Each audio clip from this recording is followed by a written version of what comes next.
Assalamualaikum warahmatullahi wabarakatuh. Halo semuanya, perkenalkan kami dari kelompok 7 PKN. Di sini kami akan membahas materi tentang sentralisasi.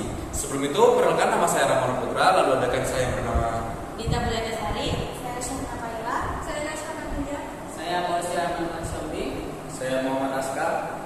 Di sini saya akan menjelaskan mengenai sentralisasi.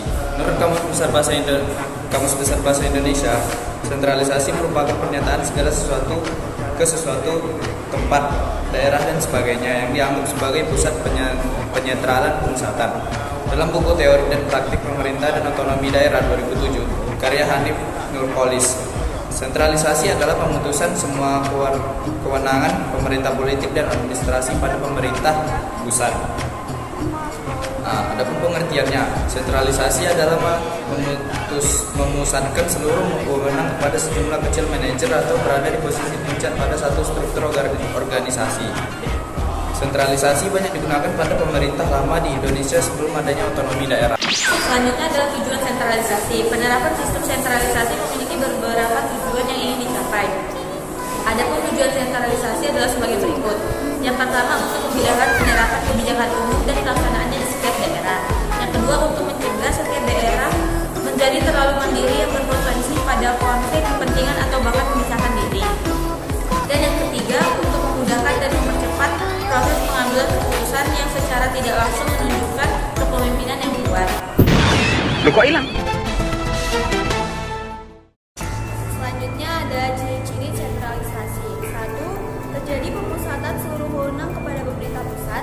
2. Semua hal yang berhubungan dengan politik dan administrasi ditangani oleh pemerintah pusat. 3. Proses pengambilan keputusan lebih mudah dan cepat karena ditentukan oleh pusat.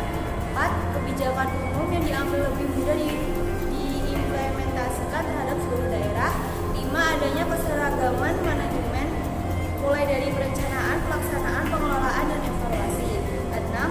Adanya kemudahan dalam berkoordinasi karena rantai komando dipegang oleh pemerintah pusat. Selanjutnya, kelebihan dan kekurangan sentralisasi.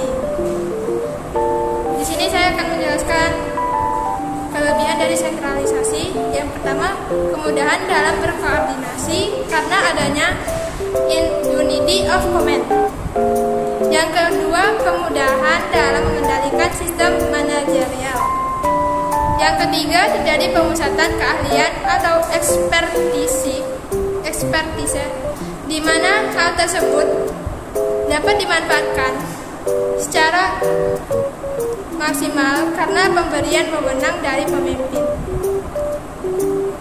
Yang keempat, implementasi kebijakan umum terhadap keseluruhan dapat dilaksanakan dengan lebih mudah. Yang kelima, terciptanya strategi yang konsisten untuk kemajuan organisasi atau pemerintah. Yang keenam, mencegah munculnya daerah-daerah yang berusaha untuk independen atau memisahkan diri. Selanjutnya akan dilanjutkan oleh Bagus. Oke, baiklah, saya di sini akan membacakan kekurangan dari sentralisasi. Yang pertama, suatu organisasi atau pemerintah menjadi sangat tergantung pada adanya respons kelompok orang sehingga respon terhadap perubahan lingkungan menjadi lambat. Yang kedua, sebagai besar manusia menjadi tidak kreatif atau kurang inisiatif karena terbiasa diarahkan. Yang ketiga, munculnya pemerintah yang otoriter yang akhirnya tidak mengakui hak-hak daerah. Keempat, segelintir elit politik akan melakukan eksploitasi kekayaan alam di daerah-daerah. Kelima, hilangnya kemampuan masyarakat dalam melakukan inovasi di mana hal tersebut tidak sesuai dengan demokrasi terbuka. Sekian dari saya, terima kasih. Nah, selanjutnya itu ada dampak sentralisasi. Yang pertama itu ada di bidang ekonomi. Dampak positifnya itu perekonomian yang lebih teratur dan terarah. Nah, dampak negatifnya itu sulitnya setiap daerah untuk berkembang karena tidak dapat mengatur perekonomiannya sendiri. Nah, lalu yang kedua itu ada bidang politik. Dampak positifnya itu pemerintah daerah lebih mudah dalam pengambilan keputusan karena keputusan kebijakan dilakukan oleh pemerintah pusat. Tapi dampak negatifnya itu pemerintah daerah akan terus tergantung pada keputusan kebijakan pemerintah pusat sehingga proses pelaksanaannya menjadi sangat lambat. Nah, selanjutnya itu ada yang ketiga itu bidang sosial budaya. Dampak positifnya itu pemerintah daerah lebih mudah dalam pengambilan keputusan karena keputusan kebijakan dilakukan oleh pemerintah pusat. Tapi dampak negatifnya itu pemerintahan daerah akan terus tergantung kepada keputusan kebijakan pemerintah pusat. Lalu yang keempat, bidang pertahanan keamanan. Dampak positifnya adanya jaminan keamanan dan menekan konflik antar daerah yang dapat mengganggu stabilitas nasional negara Indonesia. Dampak negatifnya, menonjolnya berbagai organisasi kemiliteran sehingga militer memiliki hak yang lebih dibanding dengan organisasi lainnya. Sekian, terima kasih. Nah, sekian presentasi dari kelompok kami. Jika ada salah, wabillahi taufiq wal hidayah.